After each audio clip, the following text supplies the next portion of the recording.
इस पैनल में इस महंगे मेहमानों का अभिनंदन करते हैं। हर्षाई सी बेला में आज फिर ये शुभ दिन आया है।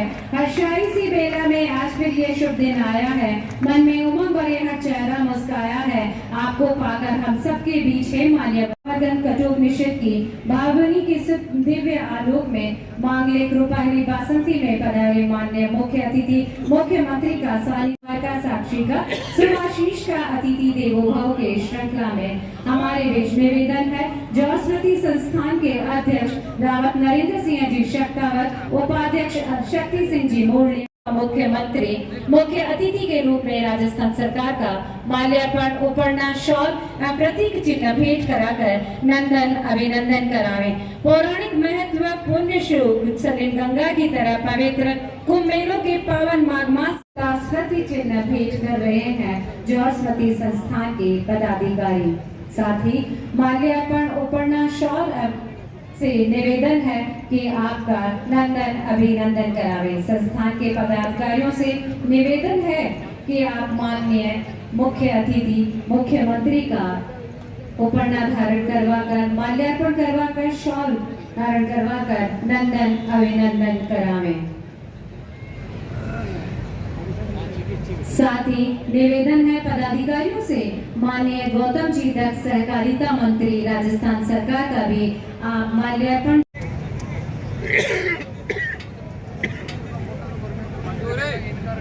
साथ ही पदाधिकारियों से निवेदन है माननीय डॉक्टर मंजू महिला बाल विकास और सार्वजनिक मंत्री का भी आप माल्यार्पण के झूठे फूलों से ये पुष्पहार अर्पित कर रहे हैं। निवेदन है पदाधिकारियों से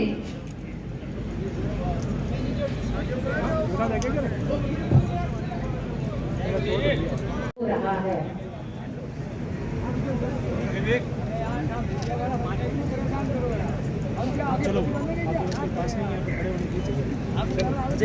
मेवाड़ के इतिहास का मूल मंत्र है शौर्य, त्याग, स्वतंत्रता भावना तथा स्वदेश अभिमान है।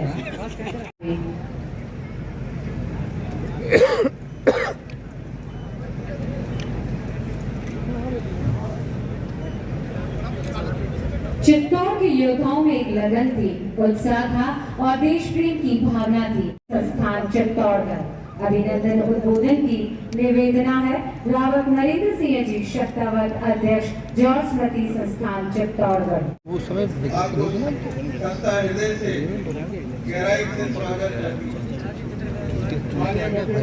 क्या करें यार, कुछ छोड़ के कहाँ खड़ा होंगे यार, कहाँ खड़ा होंगे आप बताओ यार, और बताओ कैसे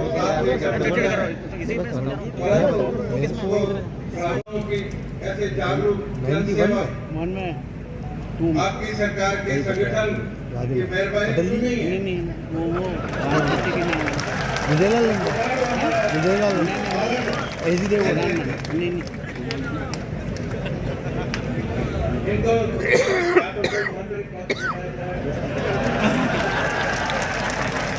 क्योंकि ये पूरा जनसंघी आज से नहीं, सन 52 में सबसे पहले मेरे दादा कोटा से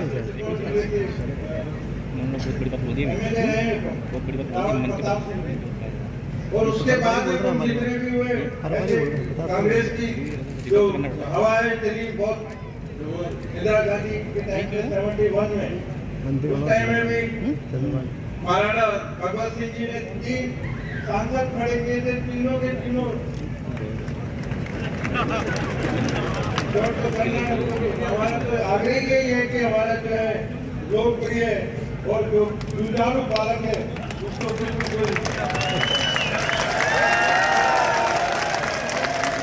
तो हमेशा ही यहाँ कुछ कार्यक्रम होता है, तभी पब्लिक को बहुत परेशानी होती है। इसके यहाँ एक अलग रास्ता है, वो बाहर से नहीं, बहुत वर्षों से जब से ये किला बना है इसमें भी 7 दरवाजे हैं। मैं आज आपसे अनुरोध करता हूँ कि हमारे एरिया के चूँकि हम पहले जनसंघ से थे, अब भारतीय जनता पार्टी के साथ हैं, तो अब जब ऊपर से नीचे हमारी सरकार है और हमारा होनहार बालक है, तो इसको जो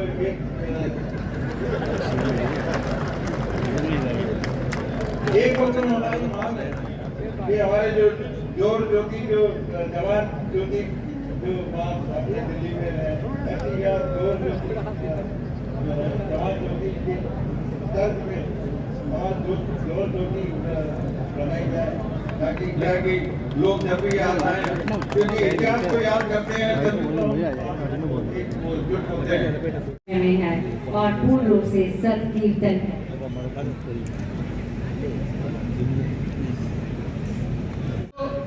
मुख्यमंत्री जी को धन्यवाद देना चाहता हूं कि छोटे से आग्रह पर हमारे आग्रह पर आप यहाँ पधारे, इसलिए मैं तहे दिल से यहाँ का जनप्रतिनिधि होने के नाते आपका तहे दिल से स्वागत करता हूं, क्योंकि आपका व्यस्तम कार्यक्रम था, आपका दिल्ली से डायरेक्ट यहाँ पधारना हुआ है, इसलिए मैं आप लोगों को आपका तहे दिल से स्वागत करता हूं।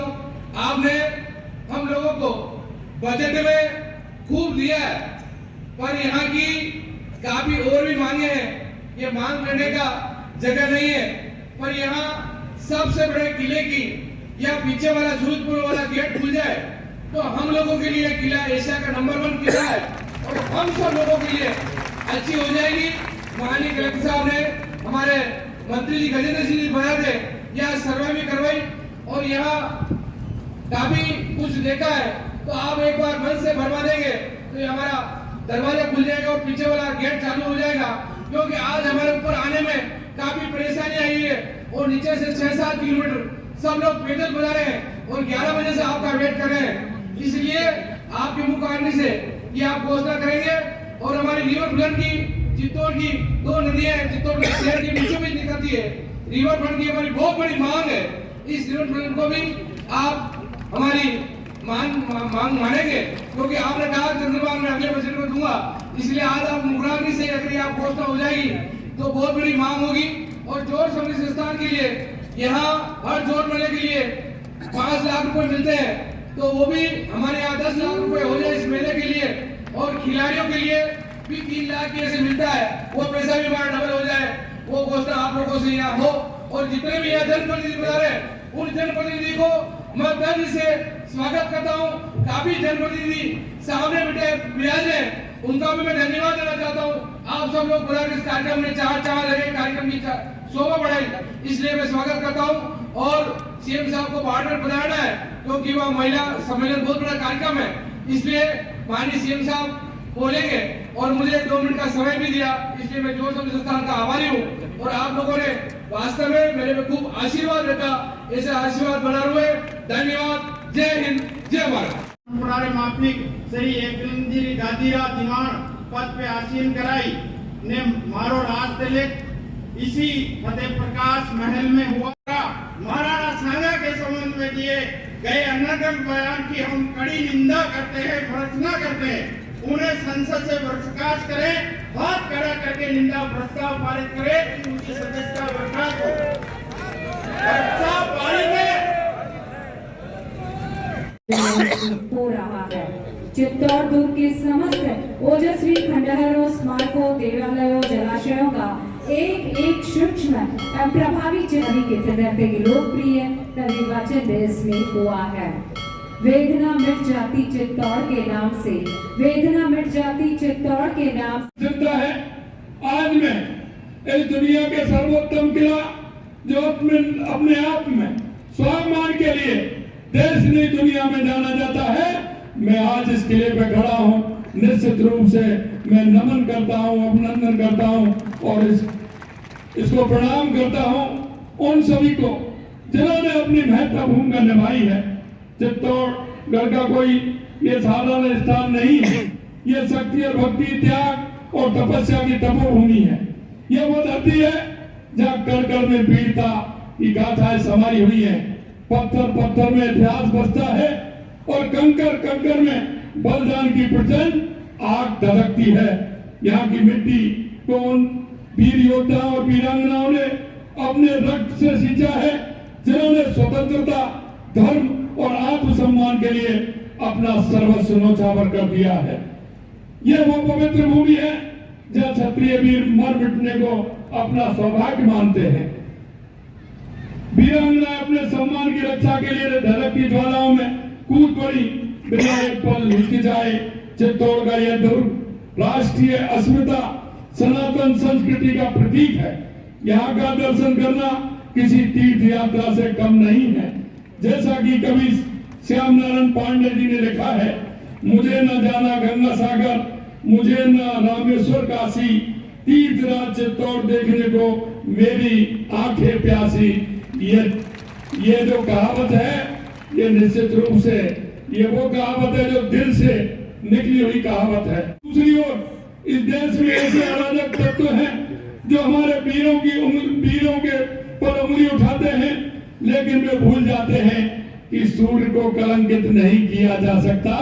यह चित्तौड़ दुर्ग वो है, यहाँ की मेवाड़ की जो प्रतिष्ठा है, मेवाड़ का जो एक प्रतिभावान यहाँ की जो इतिहास है, उसको कोई नहीं मिटा सकता है। महान योद्धा मेवाड़ शिरोमणि राणा सांगा पर जिस तरह से एनडी गठबंधन ने जिस तरह का एक टिप्पणी की है, निश्चित रूप से वो आपत्तिजनक है और माफी के लायक भी नहीं है। राणा सांगा एक ऐसे योद्धा थे जिन्होंने अपनी मातृभूमि और सनातन धर्म की रक्षा के लिए अपने प्राणों की आहुति दी थी। उनके शरीर पर 80 घाव थे, फिर भी उनके मन में कभी व्यथा नहीं आई।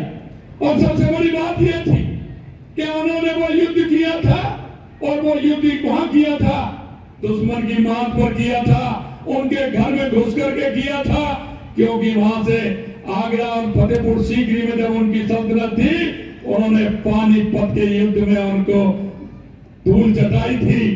और पहली बार धोखे से तोपों का उपयोग किया गया था। महाराणा सांगा ने जिस तरह की वीरता के साथ इस मां भारती के लिए काम किया, आज दुनिया में कोई नहीं कह सकता। ऐसे उनके मन की कभी व्यथा नहीं आई। राणा सांगा तो वो वीर योद्धा थे जिन्होंने खानवा मुगलों को घर में घुसकर मारा था। अगर इस युद्ध में बाबर को तोपखाना नहीं होता तो इस हाथी कुछ और होता, इतिहास की बदलती हुई तस्वीर होती, क्योंकि पहली बार तोपों का उपयोग उस युद्ध में किया गया था। मैं कहना चाहता हूं, राणा सांगा का जीवन स्वतंत्रता, साहस और बलिदान का प्रतीक है। उन्होंने न केवल मेवाड़ की रक्षा की, बल्कि समस्त भारतवर्ष की सांस्कृतिक और धार्मिक पहचान को बचाने में अपनी महत्वपूर्ण भूमिका निभाई थी। उनके बलिदान ने हमें यह सिखाया कि सच्चा योद्धा वही है जो अपने धर्म, अपनी मिट्टी और अपनी जनता के लिए सब कुछ न्यौछावर कर दे। यह बयान न केवल राणा सांगा का अपमान, बल्कि उन सभी योद्धाओं का अपमान है जिन्होंने सनातन धर्म और इस धरती की रक्षा के लिए अपने आप को प्राणों की आहुति दी है। मैं ऐसे नेता से पूछना चाहता हूं, क्योंकि मैं नाम लेना भी उचित नहीं समझता, ऐसे नेता का जिन्होंने टिप्पणी की है, ऐसे नेताओं से मैं पूछना चाहता हूं, क्या कभी आपने राणा सांगा के बलिदान को समझने की कोशिश की है? क्या इस मेवाड़ का इतिहास कभी आपने पढ़ा है कि मेवाड़ का इतिहास कैसा है? क्या आपने कभी सोचा कि उनके जैसे योद्धाओं की वजह से ही आज हम अपनी संस्कृति और धर्म को जीवित रख पाए हैं? मैं सभा के प्रमुख से मांग करता हूं कि वे इस बयान पर तुरंत संज्ञान लें और अपने सांसद के खिलाफ सख्त कार्रवाई करें, पूरे देश से माफी मांगे। मैं सभा वालों को बताना चाहता हूं कि एकलिंग की भूमि है, जहाँ के राणा स्वयं को महाराज न मानकर भगवान एकलिंग को दीवान मानते थे और 36 को उनको साथ लेकर चलते थे। मेवाड़ के राज्य चिन्ह में आदिवासी प्रतिनिधि का चित्र सामाजिक समरसता की अनूठी मिसाल है। महाराणा प्रताप ने तो वीरों के साथ स्वाभिमान की लड़ाई लड़ी। यहाँ का कथन है, जो दृढ़ राखे धर्म को, काये राखे करता।